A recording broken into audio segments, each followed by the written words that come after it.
Good morning student. आज हम लोग 8th क्लास के द्वितीय अध्याय भारतीय संविधान के आधारभूत मूल्य पढ़ेंगे। उससे पहले मैं कहना चाहता हूँ कि आप लोग एक नोट्स बनाइए और उस नोट्स में सारे बातों को लिखना प्रारंभ करिए। जब कॉपी चेक किया जाएगा तो सारा कॉपी जो है देखा जाएगा। इसके कारण से आप लोग को चाहिए कि एक सुंदर सा नोट्स बनाएं। और जो अदर लोग जो हमें सुन रहे हैं उन लोग के लिए भी नोट्स बनाना बहुत ज़रूरी है। तो बनाइए, आप लोग नोट्स बनाइएगा तो आप लोग के लिए बहुत काम का होगा। तो स्टार्ट करते हैं चैप्टर। भारतीय संविधान सभी नागरिकों के कल्याण एवं सतत विकास का आश्वासन देता है। संविधान निर्माण के लिए गठित संविधान सभा में व्यापक विचार विमर्श के पश्चात कई आधारभूत मूल्य निर्धारित किए गए। इसकी झलक हमें प्रस्तावना में दिखाई पड़ती है। प्रस्तावना को संविधान का सार माना जाता है। जो प्रस्तावना है वो संविधान का सार माना जाता है। यह संविधान के लक्ष्य एवं आधारभूत मूल्यों को स्पष्ट करती है। भारतीय संविधान की प्रस्तावना अत्यंत संक्षिप्त, आकर्षक एवं शब्द चयन की दृष्टि से सारगर्भिक है। इसमें कहा गया है, हम भारत के लोग भारत को एक संपूर्ण प्रभुत्व संपन्न समाजवादी पंथ निरपेक्ष लोकतांत्रिक गणराज्य बनाने के लिए तथा उसके समस्त नागरिकों को सामाजिक, आर्थिक और राजनीतिक न्याय, विचार, अभिव्यक्ति, विश्वास, धर्म और उपासना की स्वतंत्रता, प्रतिष्ठा और अवसर की समता प्राप्त कराने के लिए तथा उन सब में व्यक्ति की गरिमा और राष्ट्र की एकता व अखंडता सुनिश्चित कराने वाली बंधुता बढ़ाने के लिए दृढ़ संकल्प होकर अपनी इस संविधान सभा में आज तारीख 26 नवंबर 1949 ईस्वी मिति मार्च 6 शुक्ल सप्तमी संवत 2006 विक्रमी को एतत् द्वारा इस संविधान को अंगीकृत, अधिनियमित और आत्मर्पित करते हैं। यहाँ पर हम लोग एक जानने वाली बात है, प्रस्तावना में पंथ निरपेक्ष, समाजवादी तथा अखंडता शब्द 1976 में 42वें संविधान संशोधन के द्वारा जोड़ा गया था। प्रस्तावना में जो मूल्य निर्धारित किए गए हैं वह निम्न प्रकार से हैं। संप्रभुता, संपूर्ण प्रभुत्व संपन्न शब्द का प्रयोग हमारे संविधान की प्रस्तावना में किया गया है। इसका तात्पर्य है कि भारत के आंतरिक तथा वैदेशिक मामलों में भारत सरकार सार्वभौम तथा स्वतंत्र है। विधि की दृष्टि से भारत के ऊपर ना तो किसी आंतरिक शक्ति का दबाव है और ना किसी बाहरी शक्ति का। भारतीय स्वाधीनता अधिनियम के पारित हो जाने से भारत पर ब्रिटिश शासन का नियंत्रण समाप्त हो गया। 15 अगस्त 1947 को भारत संप्रभु राष्ट्र बना।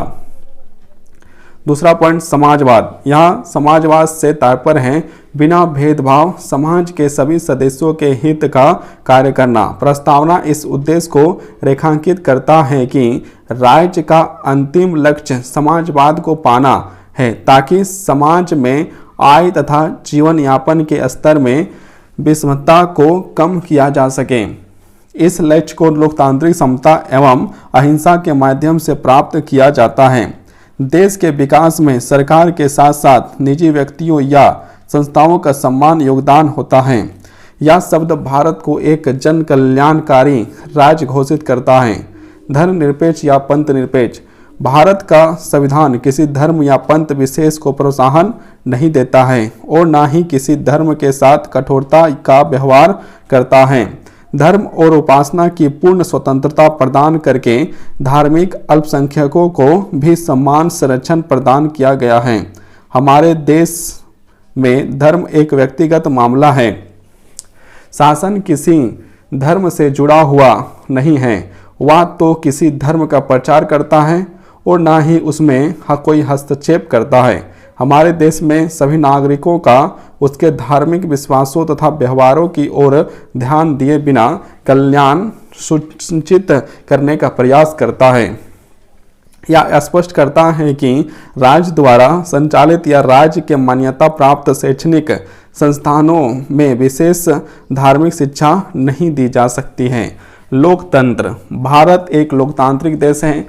लोकतंत्र का तात्पर्य है कि राजशक्ति का प्रयोग जनता द्वारा किया जाएगा। हमारे देश में जनता सर्वोच्च है और बहुमत के निर्णय द्वारा शासन संचालित होता है। प्रायः प्रत्येक 5 वर्ष के अंतराल पर लोकसभा तथा विधानसभाओं के चुनाव होते हैं और सार्वभौमिक वैश्य मताधिकार द्वारा जनप्रतिनिधि चुने जाते हैं। इन प्रतिनिधियों के माध्यम से ही शासन संचालित होता है।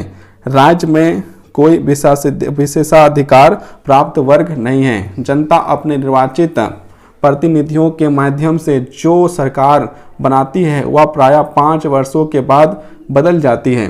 जनता के पास पुनः अवसर होता है कि नए जनप्रतिनिधि को चुनाव कर सके। 16वीं लोकसभा गठित करने के लिए 2014 में चुनाव हुए थे। गणराज्य। भारत एक गणराज्य है। गणराज्य की संकल्पना उस राज्य का प्रतीक है जिसमें राज्य के अध्यक्ष का पद वंशानुगत न होकर निर्वाचित होता है। राज्य का अध्यक्ष एक निश्चित अवधि के लिए प्रत्यक्ष या अप्रत्यक्ष तरीके से चुना जाता है। प्रत्यक्ष तरीका में राज्य के अध्यक्ष को जनता चुनती है, लेकिन जब जनता के प्रतिनिधियों के द्वारा राज्य का अध्यक्ष चुना जाता है तो वह अप्रत्यक्ष तरीका होता है। भारत में राष्ट्रपति का पद सर्वोच्च पद होता है। राष्ट्रपति 5 वर्षों के लिए अप्रत्यक्ष तरीके से निर्वाचित होता है। 26 जनवरी 1950 को भारत गणतंत्र घोषित हुआ। डॉक्टर राजेंद्र प्रसाद देश के प्रथम राष्ट्रपति बने। वर्तमान राष्ट्रपति श्री रामनाथ कोविंद 25 जुलाई 2017 से हैं। हमारे संविधान में सामाजिक, आर्थिक और राजनीतिक न्याय प्रदान करने की बात कही गई है। सामाजिक न्याय से अभिप्राय है कि नागरिकों के बीच जाति, वर्ण, लिंग, धर्म, जन्म स्थान आदि के आधार पर कोई भेदभाव नहीं किया जा सकता है। सरकारी नौकरी के अवसर पर सभी लोगों को समान रूप से प्राप्त होते हैं। आर्थिक न्याय से तात्पर्य है कि उत्पादन एवं वितरण के साधनों का न्यायोचित वितरण हो और धन संपदा का केवल कुछ ही हाथों में केंद्रीकरण न हो। संविधान यह सुनिश्चित करता है कि सभी नागरिकों को जीविका के पर्याप्त साधन प्राप्त हो। समाज की भौतिक संपदा के स्वामित्व और नियंत्रण का बंटवारा इस प्रकार हो कि उससे सामूहिक हित सर्वोच्च रूप से सिद्ध हो। पुरुषों और स्त्रियों दोनों को समान कार्य के लिए समान वेतन मिले। स्त्रियों और बच्चों के श्रम का दुरुपयोग न हो और आर्थिक विपन्नता से विवश होकर नागरिकों को ऐसे रोजगार में न जाना पड़े जो आयु या शक्ति के अनुकूल न हो। बालकों को निःशुल्क तथा अनिवार्य शिक्षा की व्यवस्था इसी न्याय का प्रतिफल है। राजनीतिक न्याय का अर्थ है कि राज्य के अंतर्गत समस्त नागरिकों को समान रूप से नागरिक और राजनीतिक अधिकार प्राप्त हो। मताधिकार के प्रयोग का आधार वैश्य मताधिकार का सिद्धांत होगा और राज्य में अभी ताज वर्ग की वर्ग विशिष्टता प्राप्त नहीं होगी। यह भी जानने वाली बात है, अनुच्छेद 19 में भाषण तथा अभिव्यक्ति की स्वतंत्रता तथा अनुच्छेद 25 से 28 में विश्वास, धर्म और उपासना की स्वतंत्रता प्रदान की गई है। प्रस्तावना में विचार, अभिव्यक्ति, विश्वास, धर्म और उपासना की स्वतंत्रता की बात की गई है। इसका मतलब है कि हर व्यक्ति अपने पसंद के धर्म को मानने के लिए स्वतंत्र है। वह अपने इष्ट की प्रार्थना की स्वेच्छा विधि को अपना सकता है। उसे विचार व्यक्त करने एवं भाषण देने की छूट है, बशर्ते उसके भाषण से देश की एकता एवं अखंडता पर कोई आंच न आए। समानता से अभिप्राय है कि अपने व्यक्तित्व के समुचित विकास के लिए प्रत्येक नागरिक को समान अवसर उपलब्ध होना चाहिए। सभी नागरिक केवल अपनी क्षमता, गुण और प्रतिभा के अनुसार सभी लोग पद, सम्मान और स्थान समान रूप से पाने के हकदार हैं। सार्वजनिक स्थानों में प्रवेश सबके लिए सुलभ है। समानता के सिद्धांत के आधार पर छुआछूत को दंडनीय अपराध घोषित किया गया है। बंधुता, न्याय, स्वतंत्रता और समानता के आदर्श तभी फलीभूत होंगे जब सभी भारतीयों में बंधुता की भावना हो। सभी नागरिकों को बिना किसी भेदभाव के मूल अधिकारों की जो गारंटी दी गई है और सामाजिक तथा आर्थिक समानता का लक्ष्य प्राप्त करने के लिए जो शर्तें सिद्धांत बनाए गए हैं, उनका उद्देश्य भी बंधुता को बढ़ावा देना है। व्यक्ति की गरिमा, हर व्यक्ति महत्वपूर्ण होता है। आत्मसम्मान के साथ जीवन जीने का अधिकार सभी को होना चाहिए। बंधुता से व्यक्ति की गरिमा की सुरक्षा रखने तथा बढ़ावा देने की आशा की जाती है। संविधान निर्माताओं के मन में व्यक्ति की गरिमा सर्वाधिक महत्वपूर्ण थी। इसके पीछे उद्देश्य यह था कि लोगों की स्वतंत्रता, समानता आदि मूल अधिकार अनिवार्य रूप से प्राप्त हो सकें। यह सरकार की जवाबदेही बनती है कि वह अपनी नीतियों से सभी नागरिकों को जीविका के पर्याप्त साधन, काम की न्यायसंगत तथा मनोचित दशा उपलब्ध कराए। अनुच्छेद 17 तथा अनुच्छेद 32 भी व्यक्ति की गरिमा की अभिव्यक्ति में सहायक हैं। राष्ट्रीय एकता एवं अखंडता। व्यक्ति की गरिमा को तभी सुरक्षित रखा जा सकता है जब राष्ट्र की एकता व अखंडता सुरक्षित रहे। इसलिए अनुच्छेद 51